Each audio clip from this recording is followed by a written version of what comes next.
जैसा कि सीरीज के एंड में कहा गया है कि it's not a horror story, it's a love story and I totally agree with it. ये सीरीज हॉरर स्टाइल में प्यार की हद को दिखाती है और ऐसा प्यार जिसकी वजह से सीरीज के एंड में आपकी आंखें भर आती हैं।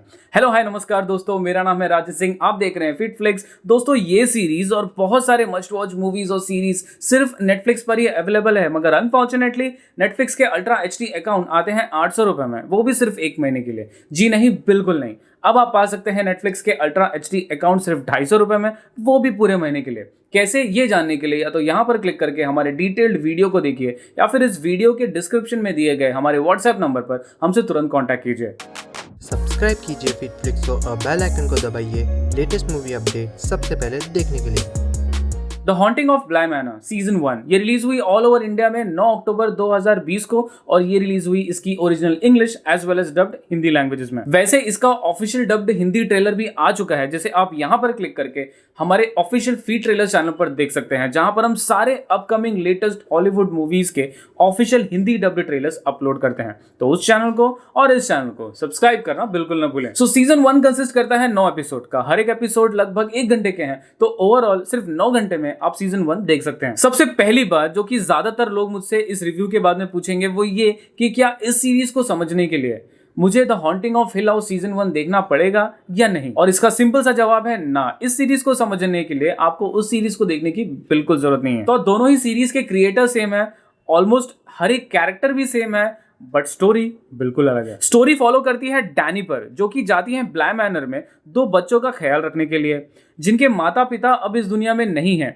और इनके अंकल ही इनको संभालते हैं। ब्लाई मैनर में इन 2 बच्चों के साथ रहते हैं यहाँ की एक गार्डनर जेमी, शेफ ओवन और हाउसकीपर हैना। मगर डैनी के यहाँ आने के बाद उनको एहसास होता है कि ब्लाई मैनर में चीजें वैसी नहीं है जैसी दिख रही हैं। इस घर में सदियों से छुपा कोई राज है, क्योंकि मैनर में मौत का मतलब अंत नहीं है। तो आखिर क्या राज है इस घर का और क्यों मौत अंत नहीं है यहाँ? कुछ इसी स्टोरी पर फोकस करती है ये सीरीज, कुछ आधे अधूरे चेहरे दिखाकर, कुछ धड़कन रोक देने वाले जंप स्केयर्स के साथ और कुछ आंखें भर देने वाले प्यार भरे इमोशनल सीन्स के साथ, जिसका नाम है the haunting of Bly Manor season 1।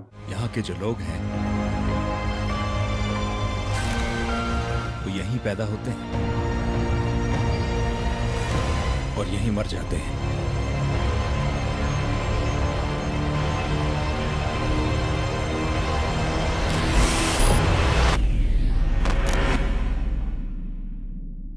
First things first, इस सीरीज के creator as well as the haunting of Hill House season 1 के भी क्रिएटर्स, दोनों के ही क्रिएटर्स माइक फ्लैनेगन हैं। और जिस तरीके की बेहतरीन डायरेक्शन उन्होंने the haunting of Hill house में की थी, उसी तरीके की जबरदस्त डायरेक्शन इस सीरीज में भी उन्होंने की है। अब तो उन्होंने सिर्फ एक ही एपिसोड डायरेक्ट किया है, बट ट्रस्ट मी, बाकी डायरेक्टर्स ने भी डायरेक्शन में कोई कमी नहीं रखी है। सीजन 1 का एक बहुत ही बेहतरीन डायरेक्शन सीक्वेंस था, जहां पर जब ये भाई बहन एक दूसरे से बात कर रहे होते हैं तो कैमरा इनके बीच से होते हुए हर एक का एंगल कवर करते हुए एक कंटिन्यूस शॉट में वो कन्वर्सेशन होता है, जो कि ट्रस्ट में मुझे गूज़बम्स आ रहे हैं, बट बहुत ही लाजवाब डायरेक्शन था। आई मीन लाइक वो सीन देखने में मजा आ रहा था। और बात करें इस सीरीज की तो ट्रस्ट मी, जो हिसाब से 2 अलग अलग सीन्स को कट करके ज्वाइन किया गया है, जो एंगल से हॉरर सीन्स दिखाए गए हैं, जिस एंगल से जंप स्केयर्स हमें मिलता है एक पल के लिए, तो स्टोरी इतनी कंफ्यूजिंग हो जाती है कि आपको इंसेप्शन मूवी की याद आ जाएगी। इंसेप्शन मूवी में भी हम अपने आप से सवाल पूछते हैं, यार ये ड्रीम में है, ये हकीकत में है। तो इस सीरीज में भी वही कंफ्यूजन आ जाता है, यार ये अभी यहाँ थी, यार ये अभी यहाँ चली गई है, मतलब ये रियल में है या ये सपने में है। तो कुछ इस तरीके का इंप्रेसिव डायरेक्शन इस सीरीज में है। अब यहाँ पर मैं सिर्फ डायरेक्शन नहीं, एडिटिंग की भी तारीफ करूंगा, क्योंकि 2 सीन्स को जब ज्वाइन करना होता है, क्योंकि ट्रस्ट में मैं अपने वीडियो एडिट्स करता हूँ तो मुझे पता है कि जब 2 वीडियोस को जो टोटली अलग सीन्स में है उनको कट करके ज्वाइन करना होता है, तो जब जहाँ पर ज्वाइन होता है वो एक ऐसा इफेक्ट होना चाहिए कि लोगों को पता ही नहीं चले कि ये 2 अलग अलग सीन्स है और एकदम से आपको लगे अरे यार ये अचानक से क्या हो गया। तो इस सीरीज की एडिटिंग की भी तारीफ करनी पड़ेगी। बात करते हैं हॉरर सीन्स की, तो the haunting of Hill house में मैं कहूंगा कि उसमें थोड़े ज्यादा हॉरर सीन्स थे यार, मतलब डैश फाड़ने वाले सीन्स थे। इसमें भी है, इसमें भी अच्छे खासे जंप स्केयर्स हैं, but the haunting of Hill house के मुकाबले इस सीरीज में हॉरर सीन्स थोड़े कम है। और मेरे ख्याल से इस सीरीज में हॉरर थोड़ा कम इसलिए है क्योंकि this series actually was less about horror, more about love story. Series एक बहुत ही तगड़ा और मजबूत और पागलपन वाला एग्जाम्पल देती है कि अगर हम किसी को चाहते हैं तो हम पागलपन की किस हद तक जा सकते हैं। अब स्पॉयलर्स की वजह से स्टोरी में नहीं जाऊंगा बिल्कुल, बट ट्रस्ट मी यार, इस सीरीज की स्टोरी कमाल की थी। हाँ, मगर मैं ये भी कहूंगा कि स्टोरी जो है वो थोड़ी स्लो बनी है, यानी कि स्टार्टिंग के 1-2 एपिसोड आपका इंटरेस्ट बना के रखती है और तीसरे एपिसोड से लेकर ऑलमोस्ट 7th एपिसोड तक ऐसा नहीं कहूंगा कि इंटरेस्टिंग नहीं है, इंटरेस्टिंग है, लेकिन बहुत धीरे धीरे। आपको ये भी फील नहीं होगा कि स्टोरी बहुत स्लो जा रही है, एंटरटेन करेगी आपको ये सीरीज। बट अगर आप थोड़ा सा पेशेंस रखें तो 8th और 9th एपिसोड आपको हिला के रख देगी। बात करते हैं इस सीरीज की एक लाजवाब बात की। किसी भी हॉरर मूवी या सीरीज की जान होती है उसका बैकग्राउंड स्कोर। अगर बैकग्राउंड स्कोर हॉरिफाइंग नहीं होगा तो हॉरर सीन का फील नहीं आता हमें। बट इस सीरीज ने कुछ हटके किया है, जैसे कि माइक फ्लैनेगन ने अपने इंटरव्यू में ये कहा था कि मैंने जो चीज़ें the haunting of Hill house में की थी, मैं वैसी चीज़ें इस सीरीज में नहीं करूँगा। मैं कुछ फ्रेश और कुछ नया ऑफर करना चाहता हूँ।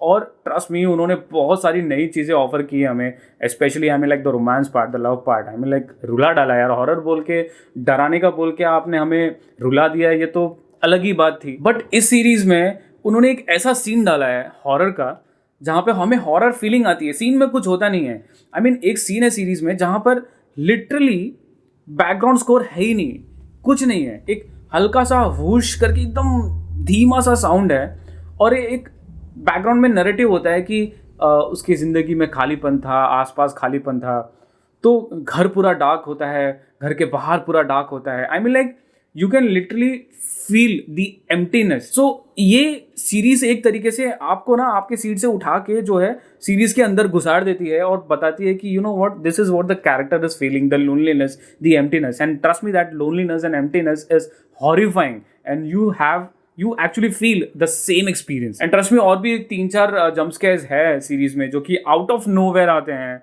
एंड डेफिनेटली आपकी डैश फाड़ देते हैं। हाँ, कुछ लोगों को ये सीरीज डिसअपॉइंटिंग इसलिए लग सकती है कि हॉरर फ्लिक थी, हॉरर उतना नहीं था, उल्टा लव स्टोरी डाल दिया या थोड़ा बहुत रोमांस डाल दिया।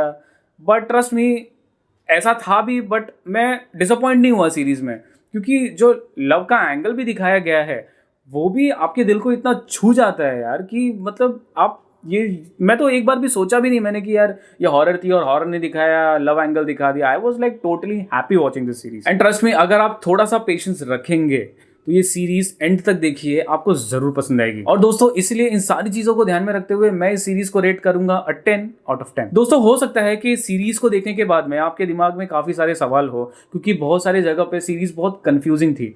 मैंने इसे कहीं ना कहीं इंसेप्शन से भी कंपेयर किया है, क्योंकि कुछ सीन ऐसे थे जहां पर आप ये पहचानना भूल जाते हैं कि क्या सच है और क्या झूठ। तो अगर आपको इस सीरीज को डिटेल में समझना है तो मैं एक एंडिंग एक्सप्लेनेशन वीडियो भी बना दूंगा, लेकिन अगर मुझे 10 या उससे ज़्यादा रिक्वेस्ट आएंगे तो ही मैं इस सीरीज का एंडिंग एक्सप्लेनेशन वीडियो बनाऊंगा। तो दोस्तों, ये था हमारा रिव्यू नेटफ्लिक्स की series the haunting of Bly Manor season 1 का। अगर आपको हमारे ऐसे series reviews, movie reviews, Netflix, Amazon, Hotstar, Voot, Alt Balaji, ZEE5, YouTube premium etcetera offers अगर पसंद आते हैं और ऐसे ही ऑफर से अगर आप अपडेट रहना चाहते हैं तो प्लीज़ हमारे चैनल को सब्सक्राइब करना ना भूलें और हाँ, बेल आइकन दबाना बिल्कुल ना भूलें। अंत तक वीडियो देखने के लिए धन्यवाद। Stay home and please stay safe.